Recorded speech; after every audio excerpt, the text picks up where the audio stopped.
सर्वप्रथम आप सभी लोगों का हार्दिक स्वागत और अभिनंदन। महात्मा गांधी केंद्रीय विश्वविद्यालय के चतुर्थ स्थापना दिवस के अवसर पर आप हमारे कार्यक्रम के प्रतीक्षा कर रहे हैं माननीय कुलपति महात्मा गांधी केंद्रीय विश्वविद्यालय प्रोफेसर संजीव कुमार शर्मा सर। और इस विशिष्ट व्याख्यान सत्याग्रह से ज्ञानाग्रह तक में विशिष्ट मुख्य अतिथि के तौर पर हमारे साथ हैं प्रोफेसर एडीएम वाजपेयी सर, जो चिंतक, कवि, अर्थशास्त्री एवं पूर्व कुलपति हिमाचल प्रदेश विश्वविद्यालय रह चुके हैं।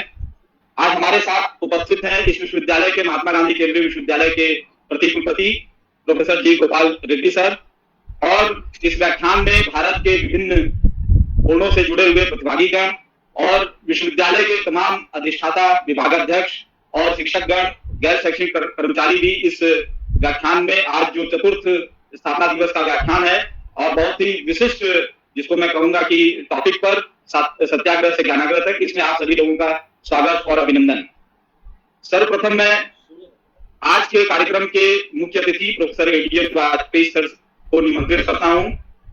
आज विशिष्ट व्याख्यान हेतु आपके पास एक लंबा प्रशासनिक अनुभव रहा है। प्रशासनिक अनुभव के साथ साथ आप अपने विषय के भी मर्मज्ञ हैं और गांधी जी के ऊपर भी आपने काफी शोध किया है। तो मुझे लगता है कि आपका जो विशिष्ट व्याख्यान है, और खासतौर से एक जो नया उभरता हुआ केंद्रीय विश्वविद्यालय महात्मा गांधी केंद्रीय विश्वविद्यालय, इसमें आपका जो व्याख्यान होगा हमें एक दिशा निर्देश देने का कार्य करेगा। प्रोफेसर एडीएम वाजपेयी सर से मैं निवेदन करता हूं, उनका आमंत्रित करता हूं इस विशिष्ट व्याख्यान के लिए। एक मिनट सर। ओके सर, मैं क्षमा चाहता हूं। इसमें मैं सबसे पहले स्वागत भाषण के लिए प्रोफेसर जी गोपाल रेड्डी सर को आमंत्रित करता हूं कि इसके प्रोफेसर जी गोपाल रेड्डी सर को आमंत्रित करता हूं स्वागत भाषण को।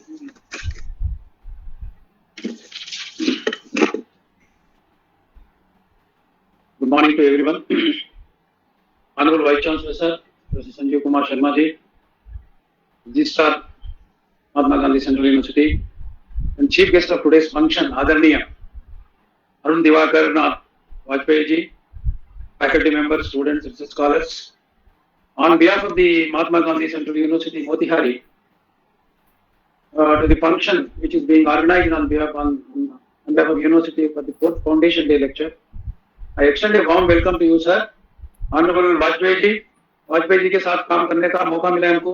राष्ट्रीय समाज विज्ञान परिषद के अध्यक्ष है और पूर्व उपकुलपति है both universities को, and you are an academician and thinker and well-wisher, and you are working for the well-being of the social sciences, reinvigorating the social sciences in this country.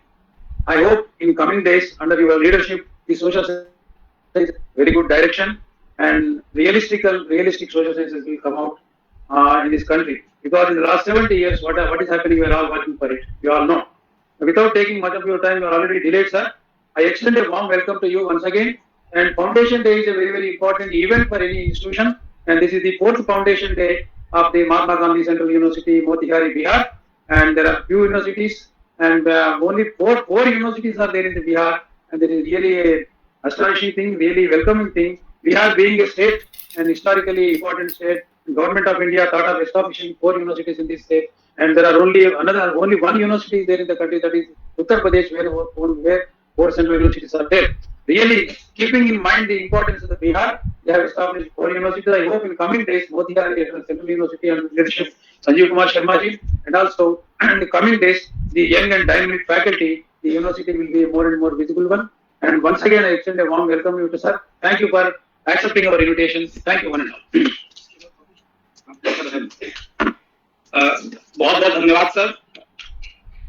माननीय कुलपति प्रोफेसर संजीव कुमार शर्मा सर के नेतृत्व में कार्यक्रम 1 अक्टूबर से ही हो रहे हैं। 1 अक्टूबर को भी कार्यक्रम थे, कल 2 अक्टूबर को भी माननीय कुलपति जी का गांधी और हम पर एक विशिष्ट व्याख्यान था। हमारे शिक्षक और तमाम गैर शैक्षणिक कर्मचारी भी वहां पर थे, छात्र भी थे।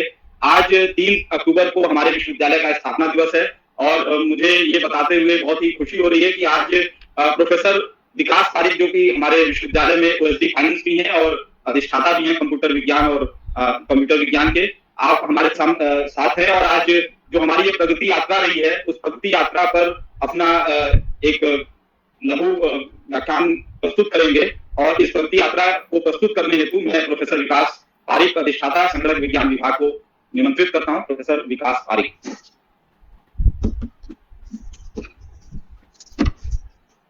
धन्यवाद कॉन्ग्रेस सर। आदरणीय कुलपति प्रोफेसर संजीव कुमार शर्मा सर, आज के कार्यक्रम के मुख्य अतिथि प्रोफेसर एडीएन वाजपेयी सर, विश्वविद्यालय के प्रति कुलपति प्रोफेसर रेड्डी सर, और यहाँ पर और हमारे साथ ऑनलाइन जुड़े हुए सभी अतिथि और हमारे शिक्षक और विद्यार्थियों, मेरा सौभाग्य है कि मुझे विश्वविद्यालय के आज स्थापना दिवस के अवसर पर विश्वविद्यालय की एक संक्षिप्त प्रगति आख्या प्रस्तुत करने का अवसर दिया गया है। तो मैं जो मुझे 10 मिनट का समय दिया गया है उसमें मैं बहुत संक्षेप में, क्योंकि विश्वविद्यालय ने इतने कम समय में बहुत उल्लेखनीय उपलब्धियां अर्जित की है, बड़ी लंबी बात है, लेकिन बहुत संक्षेप में मैं कुछ खास बिंदु आपके समक्ष प्रस्तुत करना चाहूंगा। 3 अक्टूबर 2016 को तत्कालीन मानव संसाधन विकास मंत्री प्रकाश जी जावड़ेकर जी द्वारा 3 अक्टूबर 2016 को इस विश्वविद्यालय का विधिवत उद्घाटन हुआ था। और प्रारंभ में विश्वविद्यालय बिहार सरकार द्वारा दिए गए एक अस्थायी भवन, जिसको अभी चाणक्य परिसर का नाम दिया गया है, केवल उसी में संचालित हो रहा था। जब विश्वविद्यालय 2016 में प्रारंभ हुआ उस समय इसमें 15 विभाग थे और कुल 6 कार्यक्रम थे, जिनमें से 2 स्नातक और बाकी परास्नातक कार्यक्रम थे। मुझे ये बताते हुए बहुत हर्ष है कि बहुत इतने कम समय में, इतने कम अंतराल में विश्वविद्यालय में अभी 20 शैक्षिक विभाग हो गए हैं। माननीय कुलपति प्रोफेसर संजीव शर्मा जी के यहाँ पर आने के पश्चात 5 नए शैक्षिक विभाग यहाँ पर प्रारंभ हुए हैं। महात्मा गांधी के नाम पर स्थापित इस विश्वविद्यालय में गांधी अध्ययन विभाग नाम से एक विभाग स्थापित हुआ है। इसके अतिरिक्त शिक्षा विभाग, संस्कृत विभाग, पुस्तकालय सूचना विज्ञान विभाग और मीडिया अध्ययन विभाग, इस तरह से ये 5 नए विभाग स्थापित हुए हैं। और 6 से बढ़कर सीधे 67 शैक्षणिक कार्यक्रम अभी विश्वविद्यालय में चल रहे हैं। ये एक बहुत बड़ी उल्लेखनीय उपलब्धि है कि बाकी नए केंद्रीय विश्वविद्यालय जहाँ शुरुआती 5 साल में भवन या जमीन की बात चलती है और बहुत कम विभाग प्रारंभ हो पाते हैं, महात्मा गांधी केंद्रीय विश्वविद्यालय इस मायने में अनूठा है कि यहाँ पर 67 शैक्षिक कार्यक्रम प्रारंभ हो गए हैं। और पहली बार यहाँ पर शोध के लिए एमफिल और पीएचडी कार्यक्रम भी माननीय कुलपति जी ने प्रारंभ करा दिए हैं और उसके लिए हमारे पास बहुत उल्लेखनीय आवेदन आए हैं और वो विधिवत चल रहे हैं। अभी वर्तमान में 4 स्नातक, 22 परास्नातक, 19 विषयों में एमफिल और 22 विभाग में पीएचडी के कार्यक्रम और इसके साथ ही 2 नए प्रमाण पत्र कार्यक्रम भी विश्वविद्यालय ने प्रारंभ कर दिए हैं। और विश्वविद्यालय में अभी प्रबंधन, अभियांत्रिकी, समाज कार्य जैसे व्यावसायिक पाठ्यक्रम भी यहाँ पर, जिसमें बीटेक, एमटेक, एमबीए, एमएसडब्ल्यू जैसे जो व्यावसायिक पाठ्यक्रम है वो भी संचालित हो रहे हैं। उसके अलावा जो परंपरागत कला और समाज विज्ञान के जितने भी विषय हैं उनमें अधिकांश में हमारे यहाँ पर शिक्षण कार्य चल रहा है। और एक उल्लेखनीय बात यह है कि विश्वविद्यालय में 5 नए केंद्र स्थापित हुए हैं, जिसमें लोक संस्कृति पर एक केंद्र है, गांधी शोध पर एक केंद्र स्थापित हुआ है। इसके अलावा चूंकि बिहार के कई सारे भारतीय जो है प्रवासी भारतीय के रूप में विश्व में अनेक स्थानों पर हैं, तो डायस्पोरा स्टडीज जो है प्रवासी अध्ययन केंद्र पर भी एक विभाग हमारे यहाँ स्थापित हुआ है। और अभी हाल ही में भारत विद्या, इंडोलॉजी और साइबर सुरक्षा, इस पर भी 2, तो इस तरह से 5 ये शोध केंद्र भी विश्वविद्यालय में अभी वर्तमान में कार्यरत हैं और इनका कार्य भी प्रारंभ हो गया है। यहाँ ये बता देना समीचीन होगा कि पहले सत्र में मात्र 259 विद्यार्थियों से ये विश्वविद्यालय प्रारंभ हुआ था और पिछले सत्र में 1000 विद्यार्थी यहाँ पर हो गए। और इस वर्ष भी नए प्रवेश के लिए आवेदनों की संख्या अभूतपूर्व है, जिसमें पीएचडी के लिए विशेष उत्साह देखा गया है। तो ये विश्वविद्यालय के शोध की गुणवत्ता का एक वो। और जैसा मैंने आपको पहले बताया कि प्रारंभ में केवल एक भवन, जहां से अभी ये कार्यक्रम हमारा हो रहा है, जिसको चाणक्य परिसर का नाम दिया गया है, वहां से हमारे शैक्षणिक कार्य संचालित हो रहे थे। वर्तमान में हमारे 3 शैक्षिक परिसर हैं, जिसमें इस परिसर के अतिरिक्त दीनदयाल उपाध्याय परिसर एक अलग है, जिसमें हमारे 5 विभाग संचालित हैं। और बहुत हर्ष की बात है कि हमारी अपनी जमीन पर, जो कि हमको मिल गई है, उस पर गांधी भवन नाम से हमारा एक भवन कार्यरत है, जिसमें मानविकी और समाज विज्ञान के विभाग वहां से संचालित हो रहे हैं। यह विश्वविद्यालय की एक बहुत बड़ी उपलब्धि है और इसके लिए मैं पूरे विश्वविद्यालय परिवार की ओर से हमारे माननीय कुलपति जी को विशेष धन्यवाद देना चाहूंगा कि तमाम राजनीतिक और दूसरी प्रशासनिक बाधाओं के होने के बावजूद आपने जिस तरह से अदम्य इच्छा शक्ति के चलते और अपने प्रयासों से हमको अपनी स्थायी जमीन पर आप ले गए हैं विश्वविद्यालय को इतने कम समय में, ये अपने आप में एक बहुत बड़ी उपलब्धि है। और मुझे बताते हुए हर्ष है कि 32 और 100 तो करीब 134 एकड़ भूमि जो है उसका विश्वविद्यालय ने अधिग्रहण कर दिया है, जिसमें से 32 एकड़ हमने कब्जा भी प्राप्त कर लिया है, उसका नामांतरण हो चुका है। बाकी के नामांतरण की प्रक्रिया अंतिम चरण में, और विश्वविद्यालय ने अपने स्थायी जमीन पर अपने एक भवन जो है उससे कार्य प्रारंभ कर दिया है। इसके अतिरिक्त वहां पर और भी अन्य 4-5 भवन है जिनके जीर्णोद्धार करके उनमें भी अलग अलग विभाग और विभागाध्यक्षों के लिए आवंटन कर दिया गया है। जैसे ही ये विश्वविद्यालय प्रारंभ हुआ उसके बिल्कुल शुरुआत में, अभी जब कुलपति जी ने कार्यभार संभाला उसी समय चूंकि राष्ट्रीय शिक्षा नीति के प्रारूप पर मंथन कार्य चल रहा था, तो उस पर विश्वविद्यालय ने एक राष्ट्रीय स्तर की कार्यशाला का आयोजन अखिल भारतीय चिकित्सा संस्थान एम्स पटना में किया, जिसमें देश के बहुत सारे केंद्रीय और राज्य विश्वविद्यालयों के कुलपति, बहुत शिक्षाविद, शैक्षिक प्रशासक सम्मिलित हुए। उस पर तत्कालीन बिहार के राज्यपाल श्री लालजी टंडन उसमें थे, विश्वविद्यालय अनुदान आयोग के 2 सदस्य थे जिनमें माननीय रेड्डी साहब भी वहां पर उपस्थित थे और काफी विचार मंथन और कई सत्रों के पश्चात एक प्रारूप विश्वविद्यालय ने तैयार किया और इस तरह से महात्मा गांधी केंद्रीय विश्वविद्यालय ने भी राष्ट्रीय शिक्षा नीति के निर्माण में अपना सकारात्मक योगदान दिया। ये बात में उल्लेखनीय है कि इसके क्रियान्वयन में भी हमारा विश्वविद्यालय आगे है और राष्ट्रीय शिक्षा नीति पर अभी हाल में ही हमने कंस्पेक्टस एक नीति पत्र तैयार किया है जिसको कि जारी किया जाएगा। तो ये एक महत्वपूर्ण बात है कि विश्वविद्यालय राष्ट्रीय स्तर के कार्यक्रमों में अपना योगदान निरंतर दे रहा है। एक बात महत्वपूर्ण है जान लेना कि विश्वविद्यालय में गैर शैक्षणिक अधिकारियों और कर्मचारियों की बहुत कमी है, कुछ तकनीकी कारणों से अभी बहुत कम है। उसके बावजूद हमारे शिक्षकों ने और हमारे अधिकारियों ने जो कार्य किया है ये बहुत महत्वपूर्ण है और ये बहुत बड़ा एक अपने आप में उपलब्धि है कि अभी जो भारत सरकार के मानव संसाधन विकास मंत्रालय ने जो शिक्षा मंत्रालय है उसने केंद्रीय विश्वविद्यालयों की एक सूची जारी की, जो उन्होंने कुछ मानक निर्धारित किए, उसके आधार पर उनका मूल्यांकन करके, और ये अपने आप में एक बड़ी उपलब्धि है कि महात्मा गांधी केंद्रीय विश्वविद्यालय ने पूरे भारत के केंद्रीय विश्वविद्यालयों में 23वां स्थान अर्जित किया है।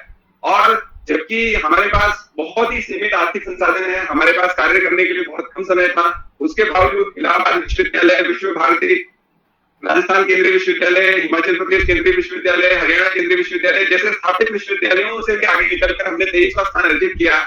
यह माननीय कुलपति जी, मैं निवेदन करूंगा कि आपके अध्यवसाय के बिना बिल्कुल भी संभव नहीं था और हम सबको इस उपलब्धि में बहुत गर्व है।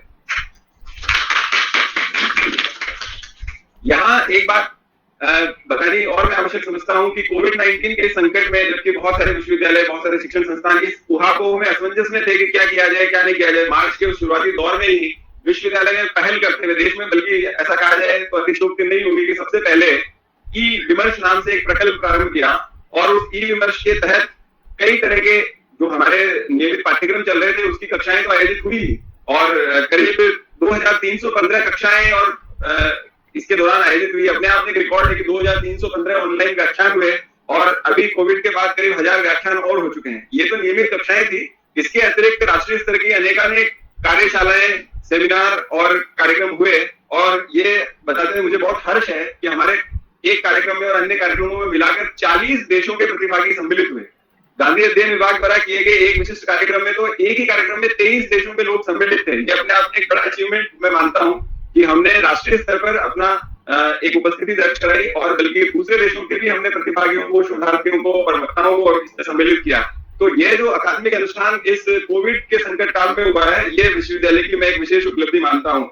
और हमने अपनी सारी नियमित कक्षाएं इस दौरान पूरी की और उनकी परीक्षाएं भी नियमित रूप से जो कोविड-19 का भारत सरकार का एसओपी है उसके तहत अभी हाल में परीक्षाएं आयोजित कराएगी, ये एक उल्लेखनीय बात है।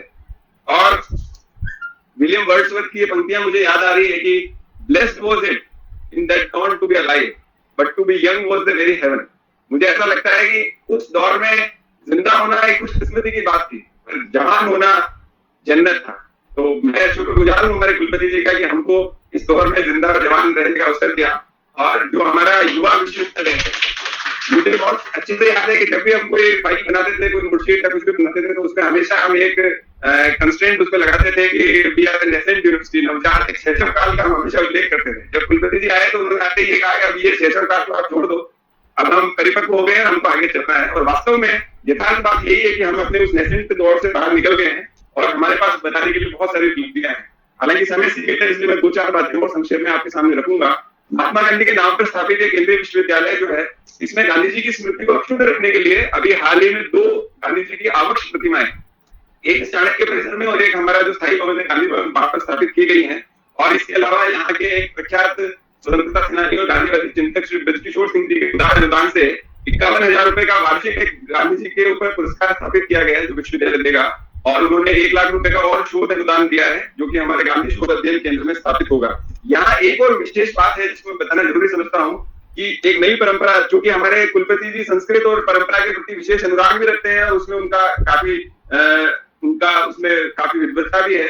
तो एक अच्छी परंपरा हमारे विश्वविद्यालय में प्रारंभ हुई कि जो नए केंद्र, भवन और जो पदक स्थापित हुए हैं उन सबका नाम भारत की परंपरा के लोगों पर लिया गया है। जैसे मैं आपको बताना चाहूंगा कि हमारे यहाँ शोध और वृत्ति के जो पदक स्थापित हुए हैं उनका नाम महर्षि सुश्रुत, कणाद आदि के नाम पर है। हमारे यहाँ पर भवनों का नामकरण भी अगर आप देखेंगे तो जिला स्कूल के भवन का नामकरण, जिसको पहले जिला स्कूल या टेम्परेरी टेम्प कैंप नाम से जानते थे, आज इसका नामकरण चाणक्य परिसर के नाम से हुआ है। तो बिहार और भारत की जो विभूतियां हैं, जैसे चाणक्य परिसर है, हमारे प्रशासनिक भवन का नाम डॉक्टर BR अम्बेडकर प्रशासनिक भवन है, इसी तरह से डॉक्टर श्यामा प्रसाद मुखर्जी के नाम पे, राष्ट्रकवि रामधारी सिंह दिनकर जी के नाम पे, और अभी हाल में जो इंडोलॉजी जो मैंने भारत विद्या के केंद्र का उल्लेख किया है, उस केंद्र का नाम भी महाकवि कालिदास के नाम पर आपने जो रखा है, ये आपका एक महत्वपूर्ण योगदान है सर। इस तरह से हम भारत की विभूतियों को हम और अपनी परंपरा से जुड़े रहकर उनको हम हमेशा याद रख पाएंगे। इसी तरह से अगर हम बात करें परीक्षा के सुधारों के संबंध में, तो अभी हमारे यहाँ हाल तक परीक्षा नियंत्रक का पद भी खाली था, और अधिकांश जैसे कि मैंने निवेदन किया कि कई सारे प्रशासनिक खाली है जिसमें शिक्षक अपनी जो है अपना योगदान दे रहे हैं। तो एक अपेक्षा सरकार ने की कि जो भी हम अंक तालिकाएं और जो डिग्री वगैरह देंगे उसमें सुरक्षा मानक कम से कम 5 हम उसमें प्रयोग करेंगे। ये बहुत अच्छी बात है कि हमारे विश्वविद्यालय ने जो अंक तालिकाएं, जो मार्कशीट और डिग्री बनाई है, उसमें 13 के करीब सुरक्षा मानकों का हमने पालन किया है। तो ये हम गुणवत्ता को भी सुनिश्चित कर रहे हैं कि जिस तरह से हम इस काम को करेंगे। इसी तरह से विश्वविद्यालय से अपेक्षा की जाती है कि वे अपना वार्षिक प्रतिवेदन, जिसको कि संसद के पोर्टल में रखा जाता है, उसको तैयार करें। तो अभी सर के आने के बाद हमारे यहाँ जो वार्षिक आख्या है, जो प्रगति रिपोर्ट है, वो तैयार हुई है पिछले वर्षों की भी, और इसके साथ ही वार्षिक लेखा प्रतिवेदन भी समय में तैयार होता है। हमारे यहाँ पर आज एक वार्षिक पत्रिका का भी विमोचन होगा जो कि नाम से है, और हमारा एक पत्र है परिसर प्रतिबिंब, उसका भी आज विमोचन होगा। और शोध की दृष्टि से आगे ले जाने के लिए एनजीसीयू जर्नल ऑफ सोशल साइंसेज नाम से एक अंतर्राष्ट्रीय शोध पत्र का भी विश्वविद्यालय ने प्रकाशन किया है, और उसके द्वितीय अंश का भी आज विमोचन होगा। उल्लेखनीय उपलब्धियां बहुत सारी हैं, मैं क्या क्या आपको बताऊं। एक महत्वपूर्ण बात यह भी है कि जो विधायी समितियां हैं उनकी काफी नियमित बैठकें हमारे यहाँ होती है, जिसमें फाइनेंस कमेटी है और एग्जीक्यूटिव काउंसिल है। बल्कि कोविड-19 के इस दौर में भी, जबकि सामान्य बैठकें और दूसरी चीजें नहीं हो पा रही थी, हमारे यहाँ पे डीन्स कमेटी की 13 बैठक इस दौरान मार्च से लेकर, और ये जो जून का समय था, इसमें 13 डीन्स कमेटी की बैठक हुई है। अधिशासी परिषद यानी ईसी की करीब 2 बैठक हुई है, एकेडमिक काउंसिल की 2, प्लानिंग एंड मॉनिटरिंग बोर्ड की और बिल्डिंग वर्क्स कमेटी और फाइनेंस कमेटी की 1 बैठक हुई है। इससे ये पता चलता है कि हमारा विश्वविद्यालय जो भी विधायी समितियां हैं उनकी नियमित बैठक करने में, और जो ड्यू प्रोसेस है, जो प्रक्रिया है, उसको सही से पालन करने के लिए कितना इसमें आगे है। विश्वविद्यालय में शोध पत्र जो हमारे शिक्षक प्रकाशित कर रहे हैं, उनकी संख्या में भी उल्लेखनीय वृद्धि हुई है। अभी हाल ही में हमारे एक शिक्षक प्रोफेसर ब्रजेश पांडे जी को एक पेटेंट भी मिला है, जो कि विश्वविद्यालय की गौरव की बात है। इसके अतिरिक्त हमारे विश्वविद्यालय में करीब 12 शोध प्रोजेक्ट हमको मिले हैं, और बहुत सारी चीजें हैं जिसका मैं उल्लेख कर सकता हूँ, लेकिन क्योंकि समय सीमित है, मैं अंत में यही कहना चाहूंगा कि इतने अल्प समय में जो विश्वविद्यालय ने ये प्रगति की है, और गुमनामी के दौर से निकलकर राष्ट्रीय स्तर पर अपनी जो पहचान बनाई है, उसके लिए मैं माननीय कुलपति जी का विशेष धन्यवाद देना चाहूंगा। और मैं ये भी उल्लेख करना चाहूंगा कि यह कार्य संभव नहीं था अगर हमारे विश्वविद्यालय के शिक्षकों ने, शिक्षणेतर कर्मचारियों ने और सबने मिलकर एक परिवार के रूप में निरंतर रात दिन कार्य न किया होता। मैं आप सबको धन्यवाद ज्ञापित करता हूँ। धन्यवाद। जय हिंद। बहुत बहुत धन्यवाद विकास जी, विकास यात्रा का उल्लेख करने के लिए विश्वविद्यालय का, और बहुत ही कम शब्दों में और बहुत ही कम समय में आपने विश्वविद्यालय की जो विकास यात्रा है, प्रगति यात्रा है, उसका उल्लेख यहाँ पर किया, तो इसके लिए आपको बहुत बहुत धन्यवाद। कार्यक्रम को गति देते हुए एक दो चीजें और मैं इसमें जोड़ना चाहूंगा। जो प्रगति यात्रा हुई कि 30 सितंबर को हम लोग अपने जो भी एंड सेमेस्टर एग्जाम्स थे, हम लोगों ने उसको कंप्लीट कर लिए हैं, और हम लोग जो बच्चे हैं उनका रिजल्ट भी इस महीने में, मुझे लगता है 10-15 तारीख तक लोग निकाल देंगे। तो हमारे विश्वविद्यालय से जो बच्चे हैं जो लास्ट सेमेस्टर में, उनका एग्जाम फिजिकल मोड में, ऑफलाइन मोड में कंडक्ट किया जा चुका है। और दूसरा एक बहुत ही सुखद संदेश ये है कि हमारे विश्वविद्यालय में जो प्रवेश के लिए पीएचडी और एमफिल की जो परीक्षाएं जो प्रस्तावित हैं, वो भी इस महीने में हो जाएंगी, और मेरिट लिस्ट जो है वो भी निकल जाएगी। और मुझे लगता है कि 1 नवंबर का जो टारगेट है विश्वविद्यालय अनुदान आयोग ने जो दिया है, 1 नवंबर से नए बच्चों की जो क्लासेस वो भी स्टार्ट हो जाएंगी। पहले से ही 27 जुलाई से हमारे उन बच्चों की कक्षाएं चल रही हैं जो पहले से ही दूसरे सेमेस्टर में पढ़ रहे थे, हमारे यहाँ वर्तमान में जो विद्यार्थी हैं। अब मैं कार्यक्रम को गति देते हुए माननीय मुख्य अतिथि प्रोफेसर एडीएन वाजपेयी सर से निवेदन करूंगा कि सर्वप्रथम विश्वविद्यालय की जो वार्षिक पत्रिका है, जिसका प्रथम अंक, जिसको हमने नाम दिया है ज्ञानाग्रह का, उसका आप विमोचन करें, उसका लोकार्पण करें सर। विश्वविद्यालय की वार्षिक पत्रिका ज्ञानाग्रह का माननीय मुख्य अतिथि ji professor ADN Vajpayee sir.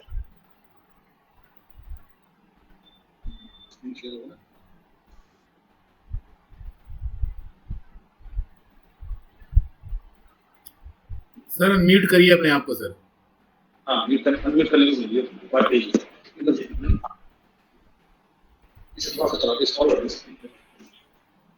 इसके बारे में बोल दोगे? हाँ, इसका सबसे पहले मैं ये जो डॉक्यूमेंटेशन हुआ है, जो ज्ञानाग्रह जो मैगजीन है, इसके पीछे जो पूरी टीम है, मैं पहले उसके नेतृत्व करने वाले प्रोफेसर राजेंद्र सिंह जी जो हिंदी विभाग के अध्यक्ष भी हैं, उनको निवेदन करता हूं कि आप आए और इसके बारे में बताएं।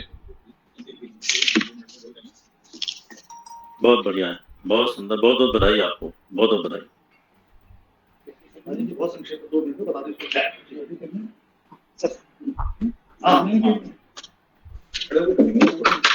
आपकी ओर से बोल रहे हैं वाजपेयी जी का काम छोटा भाई कर रहा है।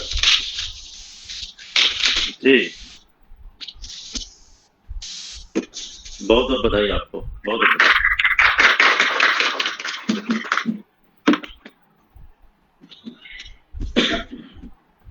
परमादरणीय सृजनशील मस्तिष्क के स्वामी हमारे माननीय कुलपति महोदय प्रोफेसर संजीव कुमार शर्मा जी, आज के मुख्य अतिथि प्रोफेसर वाजपेयी जी, हमारे कुलपति की हमारे रजिस्ट्रार साहब और यहाँ पर विराजमान सभी महानुभाव, मैं आज आपका सबका हार्दिक स्वागत करता हूँ।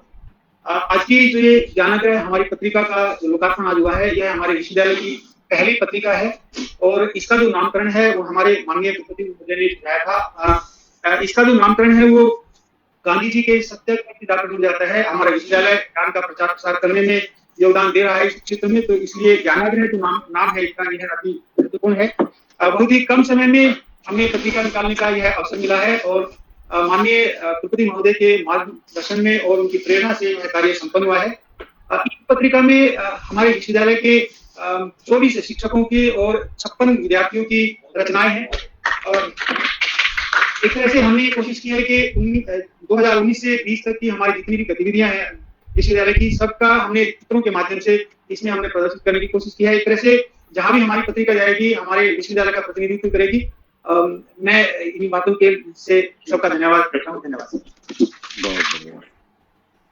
बहुत बहुत धन्यवाद राजेंद्र जी, और आपने बहुत ही कम समय में आपने अपने टीम के साथ एक बहुत ही खूबसूरत जो मैं कहूंगा कि डॉक्यूमेंटेशन किया है।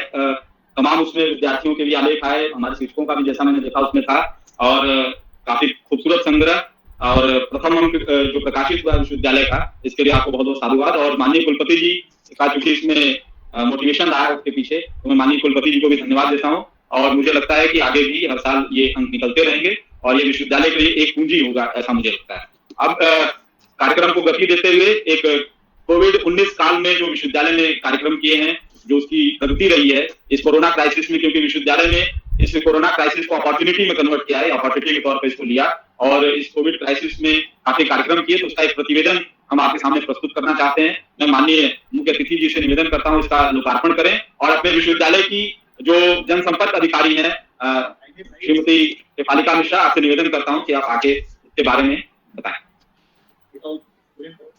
जी, मैं इस प्रतिवेदन का विधिवत लोकार्पण करता हूँ।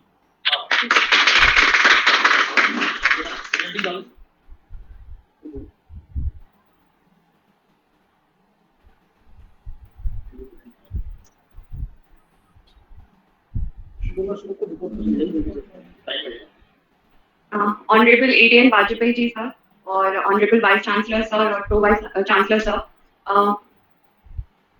my wishes to you today on the foundation day of our university. COVID-19 के दौरान एक्चुअली हमने मार्च से ही बहुत सारे इवेंट्स करना शुरू कर दिया था। सर के विजन से और सर के गाइडेंस में ये सारे प्रोग्राम्स हुए और हमने एक्चुअली क्राइसिस को अपॉर्चुनिटी में बदला। We have done more than 300 events, online, virtual, and we have done workshops, conferences, special lectures, and also webinars on various topics, and in which students from all across India and also internationally, everybody has joined. And our guests included many eminent academicians and more than, I think, 15 vice chancellors of central universities and other universities as well. So it was a great opportunity to actually turn the crisis into opportunity with 300 plus events. So this is a report which compiles all the events together. Good, Shefanika. Congratulations. Thank you so much, sir.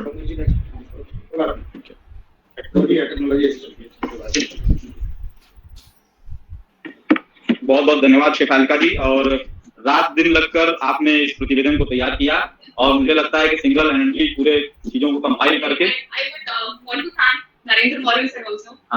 Doctor Narendra Moral ji का भी मैं धन्यवाद ज्ञापित करता हूं और बहुत बहुत धन्यवाद। कार्यक्रम को गति देते हुए एक हमारे विश्वविद्यालय में एक माननीय संत सरकारवा जी डॉक्टर कृष्ण गोपाल जी का व्याख्यान हुआ था। उस व्याख्यान में उन्होंने काफी अध्यात्म भारत की आत्मा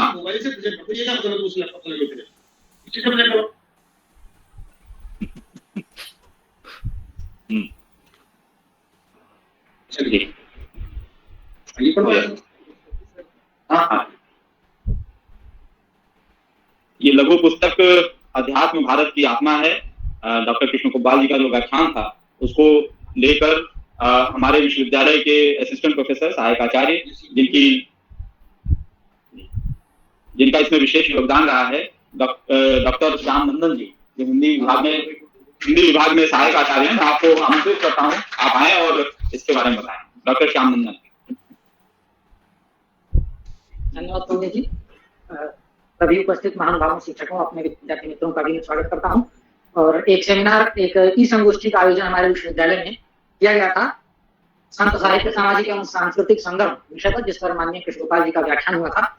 और हम जैसे बहुत सारे लोगों के लिए जो मार्गदर्शक हैं और उनका विशेष रूप से संत साहित्य को लेकर उनका विशेष अध्ययन जो है वो हम सभी विद्यार्थियों के लिए सदैव पाथेय का कार्य करता है। और मुझे इस बात बहुत प्रसन्नता है, जैसा विकास पारिक जी ने कहा था कि शैशव काल से निकलकर विश्वविद्यालय युवावस्था में आ रहा है, तो यौवन की पहचान है कि हम जैसे नए शिक्षकों के लिए जो काम हमने किए थे उसको माननीय कुलपति जी के नेतृत्व में डॉक्यूमेंटेशन किया जाता है, के रूप में भी हम लोग प्रकाशित कर रहे हैं। और इस क्रम में यह पुस्तक प्रकाशित हुई है और मैं समझता हूँ कि पुस्तकाकार रूप में विकास आने तक सबसे ज्यादा जिसका योगदान है वो हमारे माननीय कुलपति प्रोफेसर संजीव कुमार शर्मा जी का ही है। मैं उनको बहुत धन्यवाद देता हूँ और आभार भी व्यक्त करता हूँ। और मैं समझता हूँ कि सर के नेतृत्व में विश्वविद्यालय अपने विद्यार्थियों के साथ शिक्षकों को भी अकादमिक जगत में इसी प्रकार से आगे बढ़ने के लिए प्रेरित कर रहा है, करता रहेगा, जिसमें सर का ही नेतृत्व हमारे लिए हमेशा उपयोगिता सर्वाधिक इसकी रही है। मैं सर को और पूरे विश्वविद्यालय परिवार की ओर से धन्यवाद देता हूँ। बहुत बढ़िया श्यामनंदन, बहुत बहुत धन्यवाद श्याम नंदन जी। और सबसे बड़ी उपलब्धि ये रही कि जो व्याख्यान हम लोग का ऑनलाइन हुआ था आवासीय मंच के माध्यम से, अब चूंकि इसका डॉक्यूमेंटेशन हो गया है और ये उपलब्ध होगा विश्वविद्यालय की वेबसाइट पर भी और तमाम जो जगह वहां पर भी हम लोग इसको वहां पर उपलब्ध कराएंगे ताकि भारत में ही विश्व के सभी लोग इसको पढ़कर और ज्ञानार्जन कर सकें। तो माननीय कुलपति जी आपको बहुत बहुत धन्यवाद डॉक्यूमेंटेशन कराने के लिए, क्योंकि व्याख्यान बहुत सारे हो रहे हैं लेकिन उनका डॉक्यूमेंटेशन नहीं हो रहा। मैं जैसा देख पा रहा हूँ कि आज कई सारी जो प्रतिवेदन है उनका डॉक्यूमेंटेशन हुआ है, हार्ड कॉपी में भी, सॉफ्ट कॉपी में भी विश्वविद्यालय की वेबसाइट पे सभी चीजें उपलब्ध होंगी।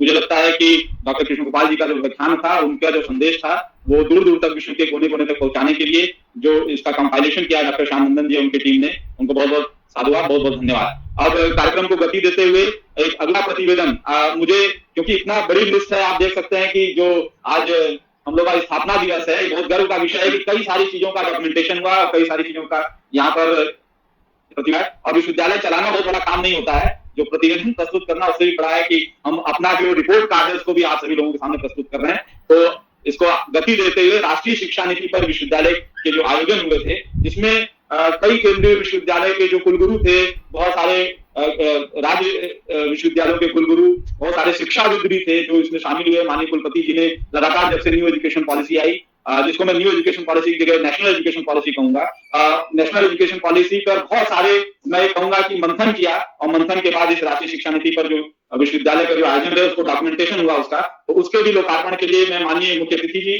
प्रोफेसर एडीएम वाजपेयी सर से निवेदन करूंगा कि उसका लोकार्पण करें। माननीय मुख्य अतिथि जी।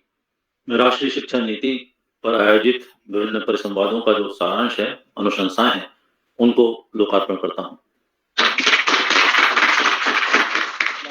मुझे बहुत ही हर्ष के साथ ये और गर्व भी हो रहा है बताने में कि बहुत ही जो कम विश्वविद्यालय होंगे, केंद्रीय विश्वविद्यालय, जिन्होंने इस तरीके का आयोजन करके और उसको डॉक्यूमेंटेशन करके इसको प्रस्तुत किया होगा और इतने कम समय में। अभी 29 जुलाई को मुझे लगता है नई शिक्षा नीति आई और आज हम आपके सामने एक प्रतिवेदन लेकर प्रस्तुत है। मैं शिक्षा शास्त्र के जो डीन है हमारे विश्वविद्यालय के प्रोफेसर आशीष श्रीवास्तव जी से निवेदन करूंगा कि इस पे अपने 2 शब्द कहें, क्योंकि उनका एक महत्वपूर्ण योगदान रहा है इस डॉक्यूमेंटेशन में। प्रोफेसर आशीष श्रीवास्तव जी। धन्यवाद प्रोफेसर पवनेश कुमार जी। महात्मा गांधी केंद्रीय विश्वविद्यालय के इस आभासीय मंच पर उपस्थित महात्मा गांधी केंद्रीय विश्वविद्यालय के यशस्वी ऊर्जावान कुलपति प्रोफेसर संजीव कुमार शर्मा सर, प्रति कुलपति professor ji Gopal Reddy sir, OSD administration Padmakar Mishra sir, आज के मुख्य अतिथि, मुख्य वक्ता, बहुत ही इमिनेंट और learning personality professor ADN Vajpayee sir, सबको प्रणाम करता हूं। शिक्षा नीति की जो भारत की यात्रा है वो बहुत ही मैं अपने शब्दों में इसको कहता हूं कि बहुत ही विचित्र रही है। 45 साल की इस यात्रा में 45 साल की यात्रा तय करके हमको पहली शिक्षा नीति 1992 में मिली, जिसके क्रियान्वयन पर तमाम तरह के सवाल उठाए जा सकते हैं, तमाम तरह की डिबेट की जा सकती है। सही मायनों में जो शिक्षा नीति है, जिसको भारत के वैविध्य को एड्रेस करना था, जिसको भारत के का जो एक बहुत ही वैविध्य और बहुत ही मैं इसको ऐसे इन शब्दों में कहना चाहूंगा कि जो भारत का एक विविधतापूर्ण जो माहौल है, बहुत ही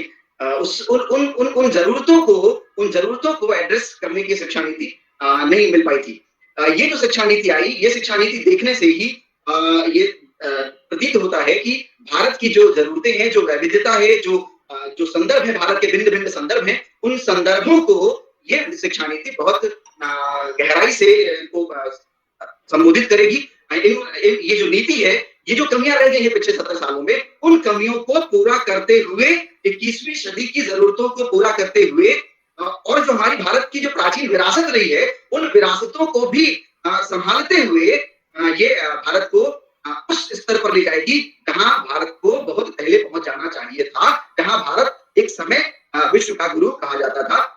उन क्षेत्रों में, उन जगहों पर और उन सारे के सारे, चाहे जो 64 कलाओं की बात हो, चाहे प्राचीन विश्वविद्यालयों की बात हो, ये नीति अपने आप संक्षेप करिए, अपने अद्भुत है, जिसमें प्राचीन से लेकर के 21वीं सदी की जरूरतों को किया गया है। मैं अपने कुलपति जी को हृदय से आभार करता हूँ, हृदय से प्रणाम करता हूँ, क्योंकि उन्होंने ये अवसर दिया कि हम शिक्षा नीति को उसके विभिन्न पहलुओं में पूरी तरह से समझ पाए और उस पर अपना कार्यान्वयन कर रहे हैं। कमलेश जी, आपका आभार, आपने मौका दिया। बहुत बहुत धन्यवाद आपके सर, आपके संक्षेप इस उद्बोधन के लिए, और आपकी जो ऊर्जा इसके पीछे लगी रही, उसके लिए बहुत बहुत साधुवाद आपको। अब कार्यक्रम को गति देते हुए महात्मा गांधी केंद्रीय विश्वविद्यालय central university journal of social science इसका विमोचन होना है। ये इसका द्वितीय अंक है। हमारे विश्वविद्यालय ने जो ये जर्नल प्रारंभ किया था, Mahatma Gandhi central university journal of social sciences, ये जो द्वितीय अंक है, इसमें काफी आलेख हमें प्राप्त हुए हैं भारत के विभिन्न कोनों से। उसको संग्रहित करके आज इसका लोकार्पण होना है। माननीय मुख्य अतिथि जी से मैं निवेदन करूंगा कि आप इसका लोकार्पण करें, और यदि प्रोफेसर राजीव कुमार सर हमारे साथ अगर आवासीय मंच से जुड़े हैं तो आप इसके बारे में बताएं, या professor Rajeev. Journal of social sciences के द्वितीय अंक का लोकार्पण करता हूँ। आप सभी लोगों को बहुत बहुत धन्यवाद। और सबसे पहले मैं धन्यवाद दूंगा अपने विश्वविद्यालय परिवार के सभी सदस्यों का, जिनकी ऊर्जा से, जिनके कारण इस तरीके के जो डॉक्यूमेंटेशन हो पाए। मैं आप सभी लोगों को बहुत बहुत धन्यवाद देता हूँ, सभी शिक्षक, शिक्षकेतर, कर्मचारी और सभी लोगों का इसमें सहयोग करने के लिए। अब मैं माननीय मुख्य अतिथि जी से निवेदन करूंगा कि सत्याग्रह से ज्ञानाग्रह तक इस विषय पर आज स्थापना दिवस व्याख्यान आप दें। Professor ADN Vajpayee sir. जी, बहुत बहुत धन्यवाद पवनेश जी।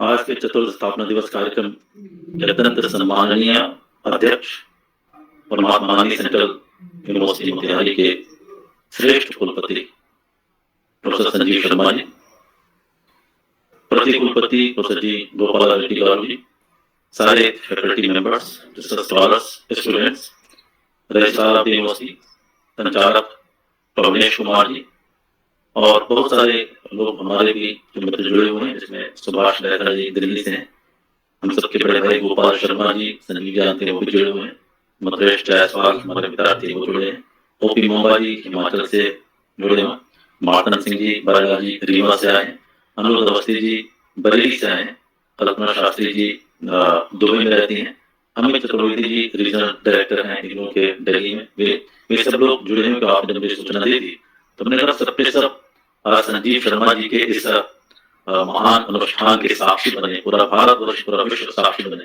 इससे थोड़ा सा मैंने भी प्रयास किया। चतुर्थ स्थापना दिवस की आप सभी को बहुत बहुत शुभकामनाएं, मंगल कामनाएं। स्थापना दिवस हमें एक अवसर देता है कि जिन मूल्यों को लेकर के संस्था की स्थापना की गई थी, उन मूल्यों को प्राप्त करने में उस संस्था से जुड़े हुए कुलपति, प्रशासक, शिक्षक, विद्यार्थी, पूरा समाज कितना सफल हुआ है, कितना नहीं सफल हो पाया, उसका मूल्यांकन करने का एक वस्तुता है, जिसे हम कहते हैं revisiting the vision of the institution. तो ये जो है रिविजिट करने का अवसर होता है। मुझे प्रसन्नता है कि महात्मा गांधी केंद्रीय विश्वविद्यालय के वास्तविक कुलपति के रूप में जब से दो तरह के कुलपति होते हैं, आभासी कुलपति होते हैं जिसमें लोग मंच बैठे हुए हैं, जिनका आभास होता है, वास्तविकता के दर्शन नहीं होते। और मैं अपनी स्पष्टता के लिए पूरे विश्व में प्रसिद्ध हूँ, तो उसमें मैं मेंटेन करते रहूंगा।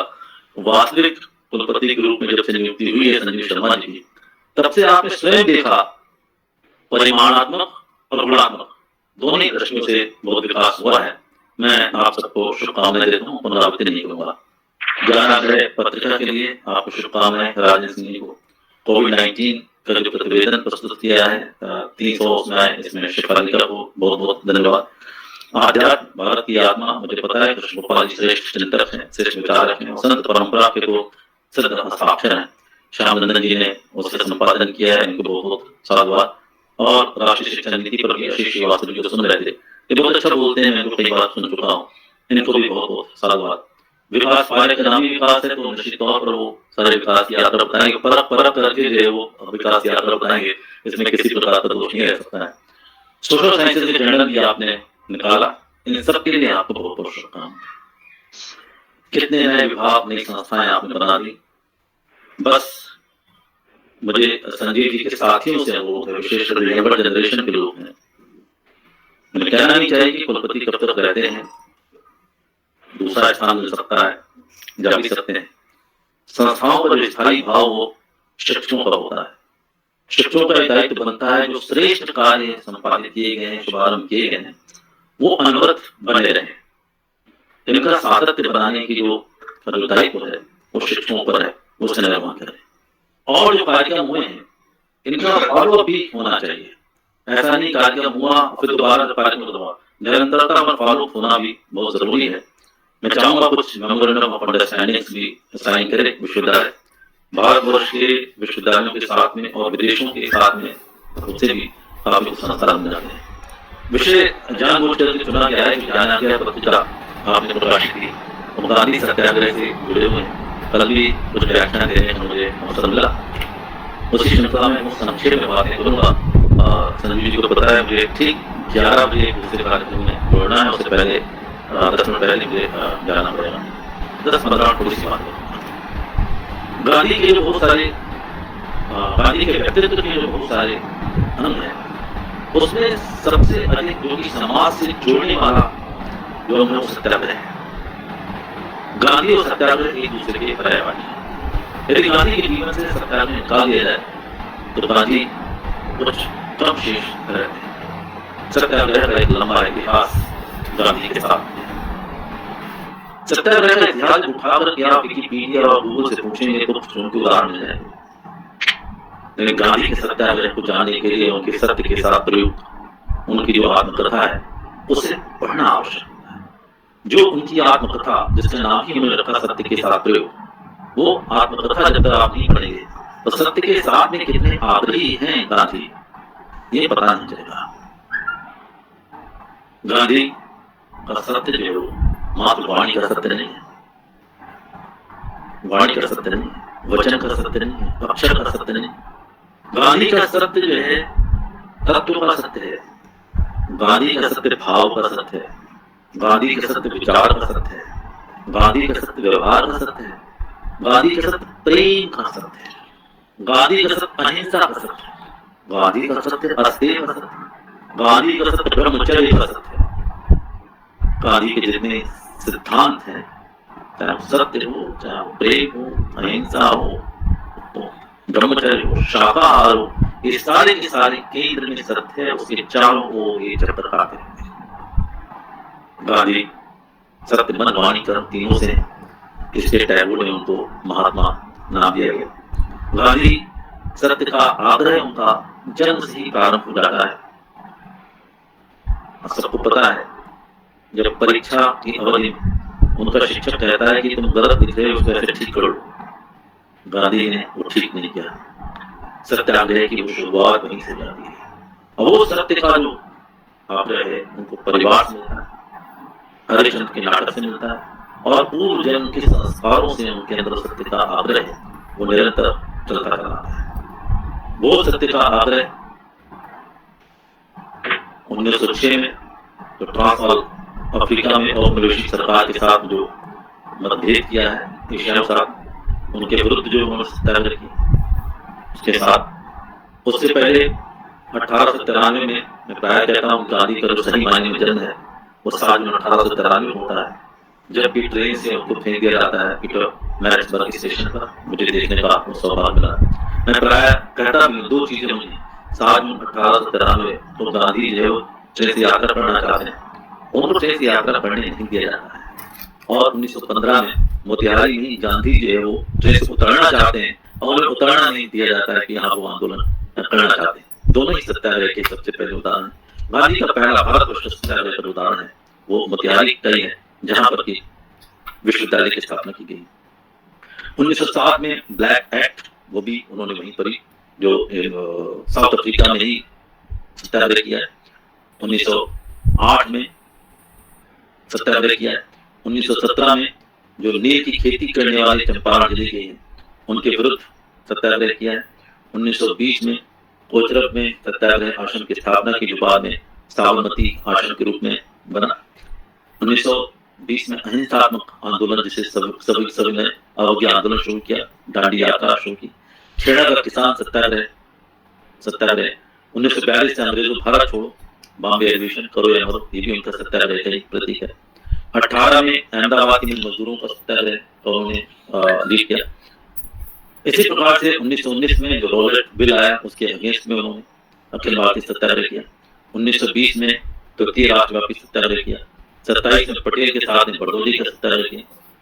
1929 में लाहौर में पूर्ण स्वराज के लिए सत्याग्रह की बात की, और 1930 के नमक का सत्याग्रह सबको पता ही है। 39 में राजकोट में उपवास, और यहाँ तक कि 1947 में जब राष्ट्र स्वतंत्रता प्राप्त हुई, प्राप्ति के उपरांत जब विभाजन हुआ, विभाजन के विरुद्ध और जिस प्रकार से हिंदू मुस्लिम राइट्स हुए कोलकाता में, वहां पर भी गांधी ने जाकर के सत्याग्रह किया, उपवास किया अपने मुस्लिम मित्र के घर में जाकर के, और हर प्रकार से उन्होंने प्रयास किया हिंदू मुस्लिम राइट्स में। उनका प्रयास है किसी प्रकार से विभाजन की विभीषिका को भी रोका जा सके, लेकिन जो प्रकृति को स्वीकार होता है वही होता है। गांधी है तो गांधी मानव है, ईश्वर तो नहीं है। उनको मानते जरूर हैं, हम संत भी मानते हैं, भगवान भी मानते हैं, महात्मा मानते हैं, लेकिन वो मानव है और मानव की अपनी सीमाएं करती है। सत्य की जैसे मैंने बातचीत की, सत्य और ज्ञान दोनों ही एक दूसरे के पर्यायवाची हैं। जब कबीर ने लिखा कि ढाई आकर प्रेम के पढ़े सो पंडित हो, और जब मैंने उस पर ध्यान से देखना शुरू किया कि वास्तव में प्रेम की ढाई आकर क्या है, तो मुझे पता चला प्रेम से है ढाई आकर के, ये प्रेम के नहीं है। प्रेम से तात्पर्य होता है ढाई आकर, जो आत्मा के ढाई आकर है, उनको जो प्रेम से पढ़ता है, निरंतर पढ़ता रहता है, तभी जाकर के वो प्रकट होते हैं, दिखाई पड़ते हैं। ये पोथी पढ़ने से कोई ज्ञान नहीं होता, पोथी पढ़ जन्म हुआ पंडित भगवान कोई, पंडित में ज्ञानी ज्ञान उससे प्राप्त नहीं होता। ढाई आकर प्रेम के पढ़े से पंडित हो, तो प्रेम से ढाई आकर जो है आत्मा के जो ढाई अक्षर पढ़ता है उसके ही सामने ज्ञान सामने आता है। कभी नहीं कह रहा हूँ, पंडित ज्ञानी हो जाता है तो ज्ञान भी उसी को प्राप्त होता है और आत्मा भी उसी को प्राप्त होती है। तो सत्य के पर्यायवाची, सत्य के पर्यायवाची, सत्य ही समझिए कि ज्ञान है, सत्य ही आत्मा ही सत्य है, आत्मा ही ज्ञान है। ज्ञान की बात कहते लोग, हमें ज्ञान हो गया, अरे ज्ञान में हुआ क्या? ज्ञान जानिए, क्या जान लिया आपने? जाना क्या? वो तत्व क्या है जिसको जान लिया, जिसको जान करके आप प्रसन्न हो जाते हैं? हमने जान लिया, दर्शन देख लिया। अरे क्या देखा क्या आपने जिसको कहने दर्शन हो? हम संसार को देखते हैं, संसार को जानते हैं, संसार की इंफॉर्मेशन हमारे पास में आती है, संसार को पढ़ते लिखते हैं, हम ज्ञानी तो नहीं हो जाते, हम पंडित तो नहीं हो जाते, हम देख तो नहीं पाते, हम दार्शनिक तो नहीं होते। दार्शनिक हम तब होते हैं जब उस तत्व का दर्शन करने की चेष्टा करते हैं जो कि इन नग्न आंखों से, चर्म चक्षुओं से दिखाई नहीं पड़ता। जो चरम चक्षुओं से देखने का हम प्रयास करते हैं, जो हमको नग्न आंखों से दिखाई नहीं पड़ता, उसको देखने की चेष्टा की जाती है, तब दर्शन के मार्ग पर हम चलते हैं। दो चीजें, मन की कुछ गतियां होती हैं जिनको हम देख नहीं पाते हैं, उससे मनोविज्ञान के क्षेत्र पहुंच जाते हैं, लेकिन आत्मा का जो क्षेत्र है जिसमें हम प्रवेश करते हैं उस दृष्टि के माध्यम से, प्रयास के माध्यम से, वो वास्तव में दर्शन का क्षेत्र है। किसी ऋषि ने उस आत्मा के कभी दर्शन कर लिए होंगे। देख लिया और समाधि की अवस्था पहुंचा और देख लिया दर्शन दर्शन, देख लिया ज्ञान ज्ञान ज्ञान, जान लिया, तो दोनों ही अवधारणाएं ऐसे चिपक के बन गई और बाद में प्रसन्न हो गया। वैसे ही जैसे आर्किमिडीज हवा में नहा रहा था, नहाते नहाते डिस्प्लेसमेंट थ्योरी में जान लिया यूरोपा मिल गया, वैसे ही इन ऋषियों के साथ ये अवधारणाएं ऐसे कोड वर्ड्स हैं जिनको डिकोड करने की हमें आवश्यकता होती है। तो गांधी का सत्याग्रह वास्तव में ज्ञानाग्रह है, ज्ञानाग्रह वास्तव में सत्याग्रह है, और बिना सत्याग्रह के कोई ज्ञानाग्रह प्राप्त करना चाहता है मूर्खता है, वो सही बात नहीं, कर नहीं पाया। वो थीसिस तो लिख सकता है, बड़े बड़े शोध प्रबंध तो लिख सकता है, जर्नल्स में अपने पेपर्स लिख सकते हैं, ज्ञान प्राप्त नहीं कर सकता उसको। कबीर कहता है कि घूंघट का पटखोर तुझे पिया देंगे। संजीव जानते हैं, कविताएं लिखता हूँ, 703 दोहों का एक ग्रंथ प्रकाशित हुआ, उसमें एक दोहा है, माया के आवरण में सत्य हुआ प्रच्छन्न, माया के आवरण में सत्य हुआ प्रच्छन्न, योगी अब गुंठन उठा देके होए प्रसन्न। सत्य के ऊपर जो माया का आवरण छिपा हुआ है, वो सत्य के ऊपर भी छुपा हुआ है। हमारे अंतःकरण में सत्य है, जिसकी बात कृष्णवाल जी कहते हैं, आधार भारत की आत्मा है, और वही आत्मा हमारे अंदर भी, उस आत्मा के ऊपर भी जो है सत्य माया का आवरण छिपा हुआ है। पहले जो अपने अंतःकरण में जो माया का आवरण, अज्ञान का, अविद्या का, अपरा का जो आवरण चढ़ा हुआ है, वो हटता है, तब जाकर के जो सत्य के ऊपर छिपा हुआ आवरण है, उसको हटाने की बात कर पाते हैं। तो अंतःकरण में सत्य स्थापित, जो गांधी के अंतःकरण सत्य स्थापित था, अपनी तपस्या के द्वारा, साधना का नियम के माध्यम से सत्य, इसलिए उसको सत्य जो है सामने दिखाई पड़ता था। वो जो सत्य था, चाहे वो साबरमती का सत्य हो, चाहे वर्धा का सत्य हो, पूरे भारतवर्ष का सत्य हो, साउथ अफ्रीका का सत्य हो, पूरे विश्व का सत्य हो, विनोबा का सत्य हो, राजेंद्र प्रसाद का सत्य हो, नेहरू का सत्य हो, कृपलानी का सत्य हो, दादा भाई नौरोजी का सत्य हो, सारे सत्य से लेकर के लॉर्ड माउंटबेटन का सत्य हो, या हमारे चर्चिल का सत्य हो, हिटलर का सत्य हो, मसोनी का सत्य हो, सारे सत्य उसके सामने उजागर हो जाते हैं। व्यक्ति के सत्य, उसके पर्यावरण का सारा सत्य उसके सामने पास होता है, और उस सत्य से लेकर के जो चीज समझ रहे हैं, उन समझने के बाद में उसके व्यवहार में जो लाते हैं, वो उनके सत्याग्रह का परिणाम है, जिसको कि हम सभी लोग आज बड़े आनंद पूर्वक जिसका हम भोग रहे हैं। यदि गांधी न होता तो कितनी मुश्किल से हमको स्वतंत्रता प्राप्त होती, स्वतंत्रता प्राप्त हो जाती तो उसमें स्थायित्व नहीं होता। अभी मैं एक घटना का बार बार उदाहरण कर रहा हूँ, और उसके साक्षी हमारे 2-3 मित्र यहाँ पर हैं, जिसमें कि सुभाष नेथल भी थे, उसमें मुकेश जायसवाल भी थे। तो कैम्ब्रिज यूनिवर्सिटी का एक प्रोग्राम था, प्रधानमंत्री और जो संस्कृति और पर्यटन मंत्री हैं प्रहलाद पटेल, हम लोग साथ साथ थे। एक कैम्ब्रिज यूनिवर्सिटी से प्रश्न किया, यदि गांधी नहीं होते तो भारतवर्ष कैसा होता? बोले वैसा ही होता जैसा कि शस्त्र के द्वारा अर्जित, रक्तपात से रंजित क्रांति के माध्यम से जिन देशों ने स्वतंत्रता प्राप्त की, जो दुर्गति उनकी होती, वैसे ही भारतवर्ष की। इतना अच्छा उत्तर दिया कि रोमांच हो गया, सब लोगों ने प्रशंसा की। तो गांधी ने सत्य के आधार पर, अहिंसा के आधार पर जो हमको स्वतंत्रता दिलाई है, ये हमारा धर्म बनता है कि हम उस मार्ग पर कितना चलते हैं। सत्य पर चलना कठिन भी है और कठिन नहीं भी है। कठिन इतना ही आपको संकल्प लेना और चल पड़ना है, और कठिन इसलिए है कि ये आप संकल्प शक्ति आपके पास में नहीं है, तब आपको तो दिक्कत होगी। एक सर्जन बोले कि गांधी मार्ग चलना कितना कठिन है, हम लोग उतना ही कठिन है, पैंट शर्ट पहनने वालों के बीच में आप पैजामा कुर्ता पहन के चले तो आपको तकलीफ होगी। तो आप धारा के विपरीत चलने का नाम गांधी है, लेकिन आपके व्यवहार में सत्य होना चाहिए। जो कमिटमेंट है, जो कन्विक्शन है, यदि सत्य है आपके व्यवहार में, सत्य आपके संकल्प में है, तो आप आगे बढ़ जाएंगे, उससे किसी प्रकार की दिक्कत नहीं होगी। क्योंकि हम विश्वविद्यालय जैसी संस्था में कार्य कर रहे हैं, आपने ज्ञानाग्रह पत्रिका दी है, हम चाहेंगे कि हमारे यहाँ के शिक्षक, हमारे यहाँ के विद्यार्थी, जो मोतिहारी का आसपास का क्षेत्र है, राष्ट्रीय शिक्षा नीति के अंतर्गत भी नेशनल रिसर्च फाउंडेशन की बात करते हैं, उसमें सारी व्यवस्थाएं दी गई हैं। हम ज्ञान के सृजन के बारे में भी आगे बढ़ें, और समाज की जो समस्याएं, हमारा जो समाज है आसपास का, जो आर्थिक समाज है, जो राजनीतिक समाज है, उनकी अपनी समस्याएं, बिहार जो समस्याओं का पूंजी है, इन समस्याओं को भी केंद्र बना करके कुछ हम रिसर्च करें, अनुसंधान करें, जो कि वास्तविकता पर आधारित हो, कुछ नीतियां बनाएं, और राज्य के लिए भी हम नीति निर्माण का काम करेंगे। तो मुझे लगेगा इस सत्य से आधार पर, जिसको रीडिंग बिटवीन द लाइन्स की जो बात होती है, जो 2 लाइनों के बीच में जो लिखा हुआ है, उसे पढ़ने की आदत सत्य से ही प्राप्त हो पाती है। उसी से माया का आवरण हटता है, उसी से ही वो ऐसी चीज दिखाई पड़ने लगती है जो सबको दिखाई नहीं पड़ती। वो दृष्टि हमारे अंदर विकसित हो जाएगी। उससे लगता है हमारे विश्वविद्यालय का जो ज्ञान का सृजन है, वो एक्सटेंशन नहीं होगा, न भारतीय ज्ञान का एक्सटेंशन होगा, न विदेशी ज्ञान का एक्सटेंशन होगा, वो मौलिक होगा। और मौलिकता की जो परिभाषा है, मौलिकता से तात्पर्य ये नहीं आपने कुछ कविताएं लिखी वही मौलिक होता है। हम अपने मौलिक ग्रंथों को पढ़ करके आत्मसात करके सहज रूप से अभिव्यक्ति होती है, वो मौलिक होती है। जैसे पूर्णमदः पूर्णमिदं की बात है, मूलमदः मूलमिदं मूलात् मूलमुदच्यते, मूलस्य मूलमादाय मूलमेवावशिष्यते। मूल से समझिए, आप उनके मूल से जुड़ जाएंगे तो मूल से जो कुछ भी निकलेगा वो मौलिक होगा, वो मौलिक अनुसंधान होगा, मौलिक शोध पत्र हमारे होंगे। माने ज्ञानार्जन पत्रिका में आप बिल्कुल इस चीज को भूल जाइए। इसमें जो अच्छे रेफरेंसेस होंगे, जब तक मैकेवेली एडम से दुर्खैम को कोट नहीं करेंगे, अच्छा पे पढ़िए। आप श्रीमद् भगवद गीता को कोट करिए, आप वेद के मंत्रों को कोट करिए, उपनिषदों को कोट करिए, आप रामायण को कोट करिए, महाभारत को कोट करिए, कबीर को कोट करिए, पंचतंत्र को कोट करिए, प्रेमचंद को कोट करिए। इन सबको कोट करके आप शोध पत्र लिखिए। देखिए वही नहीं पढ़ेगा, हम सब पढ़ेंगे।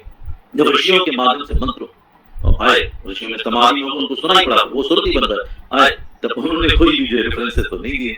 जब उपनिषद में कोई रेफरेंस नहीं दी, भगवान कृष्ण गीता में बोल रहे कोई रेफरेंसेस नहीं, और विश्व में उनको जो है माना जाता है। उसी श्रृंखला के, उसी परंपरा के उत्तराधिकारी हैं। आइए हम सब लोग मिलकर के जो केंद्रीय विश्वविद्यालय महात्मा गांधी जी के नाम पर स्थापित है, उन सत्य आग्रह से लेके ज्ञान आग्रह तक की हम यात्रा पूरी करें, और ज्ञान आग्रह को सत्याग्रह से जोड़ करके स्थापित हों। मैं भाई संजीव शर्मा जी को और हमारे मित्र गोपाल रेड्डी गारू जी को धन्यवाद देना चाहता हूँ कि उन्होंने मुझे आज इस कार्यक्रम पर साक्षी होने का सौभाग्य प्रदान किया। आपको अनंत शुभकामनाएं। वंदे मातरम।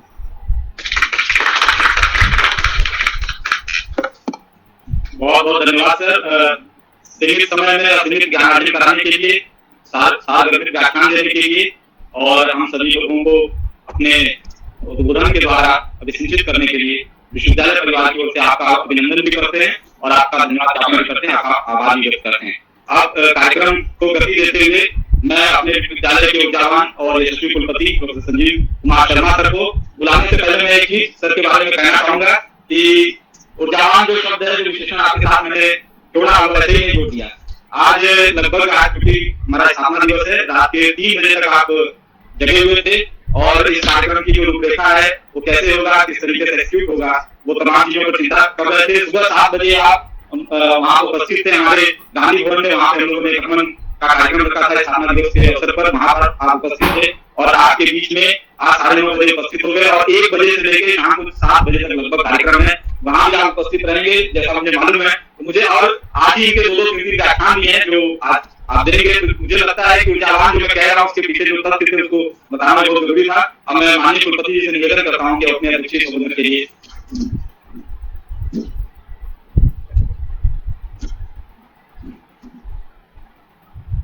महात्मा गांधी केंद्रीय विश्वविद्यालय के चतुर्थ स्थापना दिवस के अवसर पर सर्वप्रथम संपूर्ण विश्वविद्यालय परिवार और उस विश्वविद्यालय परिवार से आत्मीयता, अनुराग और स्नेह रखने वाले देश भर में के माध्यम से भी जुड़े हुए सभी मित्रों को बहुत बहुत बधाई और बहुत बहुत शुभकामनाएं देता हूं, प्रणाम करता हूं।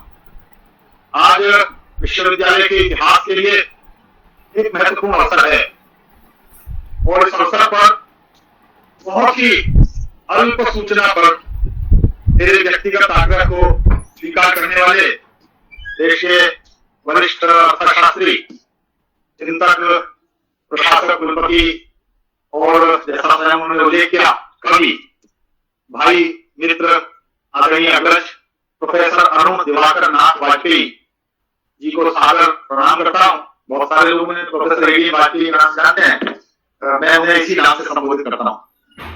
इस कार्यक्रम में कुछ लोग ऐसे भी मेरे शुभेच्छु जुड़े हुए हैं। प्रोफेसर संजय भारद्वाज को मैं देख रहा हूँ, प्रोफेसर गोपाल कृष्ण शर्मा जी का उल्लेख किया गया, वे विक्रम विश्वविद्यालय उज्जैन में राजनीति विज्ञान विभाग के वरिष्ठ आचार्य रह चुके हैं। प्रोफेसर मोहम्मद जी हैं, और बहुत सारे मित्र देशभर से अन्य स्थान से इस कार्यक्रम में जुड़े हैं। विश्वविद्यालय के सभी मेरे शिक्षक साथी, अधिकारी, कर्मचारी, विद्यार्थी, सबको आज के अवसर पर बहुत बहुत बधाई देता हूँ। इस विश्वविद्यालय के इतिहास में ये चौथा पड़ाव है। विश्वविद्यालयों का इतिहास सहस्रों वर्षों का होता है, और जब वो सहस्रों वर्षों का होता है तो उसमें बहुत विनम्रतापूर्वक कहूं कि किसी एक कुलपति का 1 वर्ष, 2 वर्ष, 5 वर्ष, 10 वर्ष का कार्यकाल लगभग नगण्य होता है। उसका कोई अर्थ नहीं होता। तो ये भ्रम तो मैं नहीं पाल सकता कि मैंने कोई ऐसा काम कर दिया है जो विश्वविद्यालयों के कुलपति नहीं करते हो और नहीं करेंगे आगे आने वाले। संस्कृत की परंपरा है लेति न इति, बस ये इति नहीं है, ये समाप्ति नहीं है, ये आरंभ है, और आरंभ है प्रचंड, आरंभ है प्रचंड। तो यह आरंभ अच्छा हुआ है। हम संस्कृत की परंपरा में कहते हैं यह आरंभ शुभाय भवतु, यह आरंभ शुभ के लिए हो, कल्याण के लिए हो, विश्वविद्यालय की यात्रा। और इस यात्रा को जैसा मेरे मित्र प्रोफेसर वाजपेयी जी ने कहा भी कि वो तो एक विश्वविद्यालय के रीवा के कुलपति रहे हैं, चित्रकूट के कुलपति रहे हैं, हिमाचल प्रदेश विश्वविद्यालय के लगभग 7 साल कुलपति रहे हैं, तो बड़ा पुराना अनुभव है उन्हें।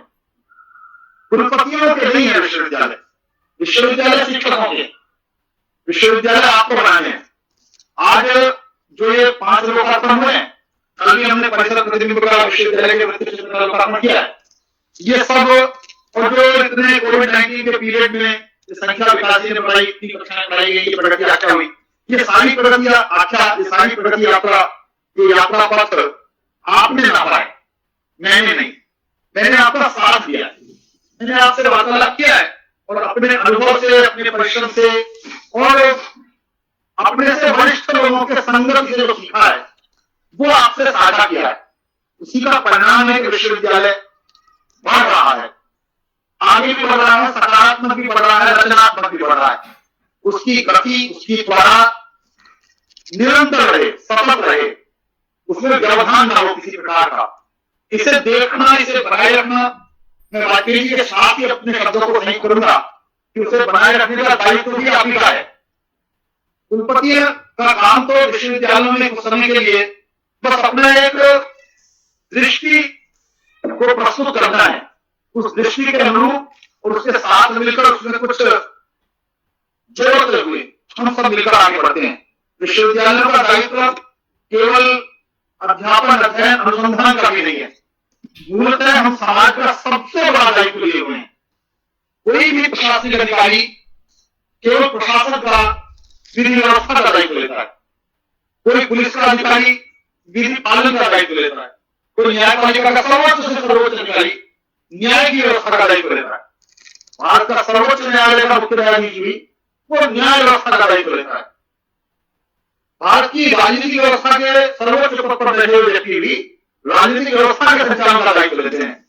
आप मनुष्य निर्माण का दायित्व लेते हैं, व्यक्ति निर्माण का दायित्व लेते हैं, आप मनुष्यों को बनाते हैं, नागरिकों को बनाते हैं। और मैं प्राय पिछले 36 वर्ष से अधिक मुझे हो गए अध्यापन करते हुए, मैं प्राय कहता हूं कि हम विश्वविद्यालयों में बायोटेक्नोलॉजी में, केमिस्ट्री में, कंप्यूटर साइंस में, सोशियोलॉजी में, मैनेजमेंट में स्नातक, परास्नातक तैयार करते हैं।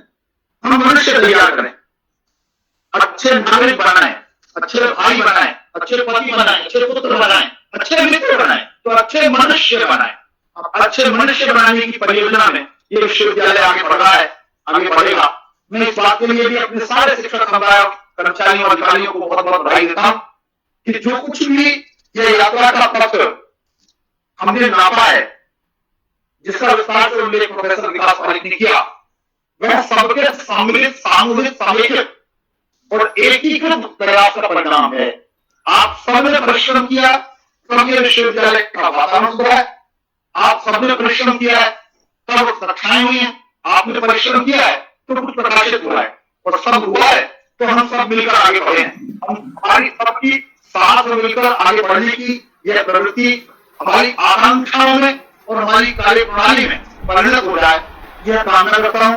आज का दिन उल्लास का है, उत्सव का है, आत्मालोचन का है, आत्मविलोचन का है और अपनी नई योजनाएं बनाने का है। हमें एक बहुत वरिष्ठ विचारक और शिक्षण प्रशासक का मार्गदर्शन मिला है, इसलिए मैं बहुत विस्तार से कुछ कहते हुए आप सबको एक बार पुनः बधाई देता हूं। आदरणीय प्रोफेसर वाजपेयी जी और उनके माध्यम से आज हमारे इस परिवार में संयुक्त हुए और नए मित्रों को भी प्रणाम करते हुए, उनका अभिवादन करते हुए विश्वविद्यालय परिवार को चतुर्थ स्थापना दिवस के लिए पुनः एक बार बहुत बहुत बधाई देता हूं। इस यात्रा में बहुत बार कठिनाइयां आई होंगी, संस्कृत कहती है गच्छतः स्खलनम क्वापि, भवत्येव प्रमादः असंति गुरुजना सर्व समादलति सज्जना।